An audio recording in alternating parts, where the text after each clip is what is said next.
আমি প্রত্যেক বছরই এখান থেকে নিই, কিন্তু এই বছর আজকেই প্রথম আসছি।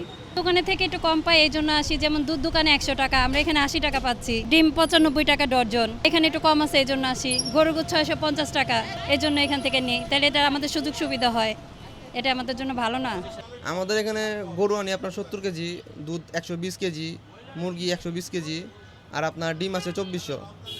আপনার দুধ আর গরুটা আর কি আগেই মানে চলে যায়, মানে রাশের কারণে গরু আর দুধটা বেশি বেচা হয়। আলহামদুলিল্লাহ সকালে ভালোই ভিড় থাকে, আমরা যখন আসি তার আগেও এখানে সিরিয়াল থাকেই, বেচা কিনে হয়ে যায় প্রতিদিন। মানে কিছুদিন আছে, অনেক দিন হচ্ছে থেকে মুরগিটার জন্য একটু মানে মুরগিটা কম চলে। গরু আর আপনার দুধগুলো আর কি মানুষ প্রথমে যখন আসে মনে করেন যে গরু আর দুধটাই আর কি বেশি নিয়ে চলে যায়, বাড়ায় দেয়, এমনি তো বাড়া দেয়, তার পরিমাণও আপনার গরু আর দুধের উপরটা রাশটা একটু বেশি চলে আর কি। দুধ আপনার 200 মানে 150 এরকম। এটা তো ভালোই লাগে, কম দামে পেয়েছি যখন ভালো লাগে, কিন্তু গরুর গোশত পাইলাম না, আরও তো কিছু পাওয়া দরকার। ডিম আর ফার্মের মুরগি পাইলাম। হ্যাঁ, গরুর গোশতটা বাড়াই দেন আপনারা, যেন আমরা গরুর গোশত একটু খাইতে পারি। এখানে গরুর গোশত 650 না, বাজারে তো 800 করে। ডিমের দামটা কম, তারপরে মুরগির দাম একটু কম, গরুর গোশের দাম কম। আরও বাড়াই দেওয়া উচিত, একটু বাড়াই দিলেই তো ভালো হয় আর কি। বাড়াই দিলে আমরা সবাই পাই, এখন তো আর পাই না আমরা। হ্যাঁ, অবশ্যই উপকার হয়। যেখানে 850 টাকা কেজি 650 টাকা পাচ্ছি, ডিমের 100 টাকা ডজন 80 টাকা পাচ্ছি।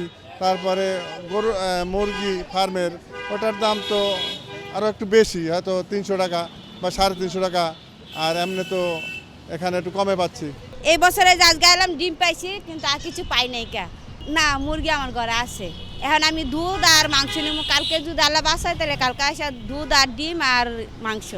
সব দিকে তো সুবিধা, ওনারা রোজার মাসে আমার জন্য যেতটুকু এটা অনেক সুবিধা পাই। মানে এমনি মাংস কিনতে গেলে যে দামটা চাই, এই দামটাতে একটু আমরা ছাড় পাই, সব কিছু আমরা ছাড় পাই।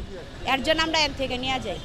ডিম কোনো পচা মোচা কিছু হয় না, ডিম ভালো থাকে, সব কিছুই ভালো। একটু কম খাওয়ার লেগে হে নাহি, একটা পাইলে আর একটা পাই না। আমরা গরিব মানুষ যে না কম পাই হে নাই তো আমরা যাই, আরো বাড়াই আনতে হইব, না আনলে আমরা গরিব মানুষ পাবো কই? এই যাইছি এখন দুধ পাই নেই। হ্যাঁ, সুবিধা হয়, সুবিধার লেগে তো এত কষ্ট করে আহি, নাইলে কি আর এত কষ্ট করে আহি কোন?